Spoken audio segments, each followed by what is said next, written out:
16 কোটি টাকার অবৈধ সম্পদ অর্জন ও 450 কোটি টাকার সন্দেহভাজন লেনদেনের অভিযোগে রাজশাহী 1 আসনের সাবেক সংসদ সদস্য ও সাবেক শিল্প প্রতিমন্ত্রী ওমর ফারুক চৌধুরী এবং তার স্ত্রীর বিরুদ্ধে আলাদা দুটি মামলা করেছে দুর্নীতি দমন কমিশন দুদক। দুপুরে সংস্থাটির মহাপরিচালক মোহাম্মদ আক্তার হোসেন সংবাদ সম্মেলনে একথা জানান।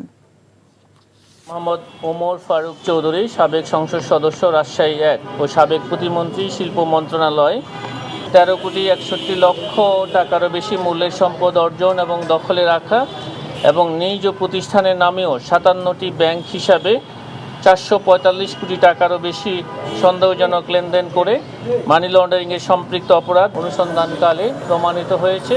এই কারণে একটি মামলা রুজুর সিদ্ধান্ত গৃহীত হয়েছে। এই ঈদে জামা জুতো অ্যাক্সেসরিজের ডিসকাউন্ট।